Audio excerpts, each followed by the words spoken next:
Pintxo txakurraren istorioa da. Eta Pintxo amuma batena da, amuma bitxorirena da. Eta Pintxok jolasean nahi gabe etxetik joan da. Galdu egiten da, ez? Galdu egiten da, bai. Horrelako etxeetan egoten diren istripu txikietan, ez? Bai, amumaren despistea eta txakurraren jolasa. Hori da, bai, ez? Horrelako aliantza bat emoten da. Txakurra galdu egiten da, ez? Eta heltzen da leku batera, beste espazio batera heltzen da, ez? Ez dena bere espazioa, baina moduren batean horrelako txakur txiki batek, ez? Kume batek sortarazi dezaken kaosa edo jartzen da martzan, baina nola ere horrelako oso ordenatua eta oso antolaturi dagoen espazio bat, zen eta berten bizi den pertsonaietariko bat oso zurruna dena, ez? Batean bere espazioa, bere ordena, bere antolakuntza bankaz gora jartzen da, eta gainera kume horrek eragiten dio horrelako inseguridade sentsazio bat, ez?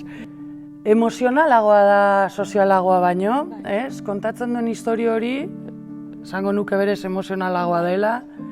Zaintzarekin zer ikusi gehiago du, ezta? Bai, zaintzarekin, ez? Animalia eta pertsonen artean duten erlazio hori da garrantzitsuena. Hori da, eta badago hor, ez? Ere bai, ez ezagunaren ezagutza hori, ez? Ez dugunean zerbait ezagutzen, agian beldurra sentitzen dugu, ez? Eta behin hori ezagututa eta ulertuta, batean hor topa dezakegu laguntasuna, adiskidetasuna, jolasa, ez? Eta agian kapa baxuago batean edo beste kapa batean badago ere bi interpreten arteko harremana oso ezberdinak direnak nola animalia batek batzen dituen. Gauza berdin batek batu ditu. Emozio antzeko batzuek batzen dituzte, nahiz eta oso ezberdinak izan. Guztiz. Bueno, aldaketa batzuk egon badauz, oinarrian bada istorio berdina edo kontatu nahi gendun hori hor dau, mantentzen da, baina, egin dotzago lan, ez? Badaude elementu berriak, ez? Modern batean eszenografiari bueltatxo bat eman dio ere bai Javi Tiradok, ez?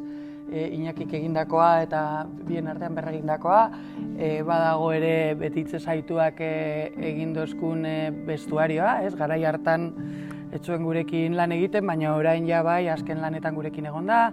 Eta eta aparte estetikoki bakarrik ez, bueltatxo pare bat eman dizkiogu, teknika aldetik ere bai, ez da? Manipulatzailea presenteago dago estenan.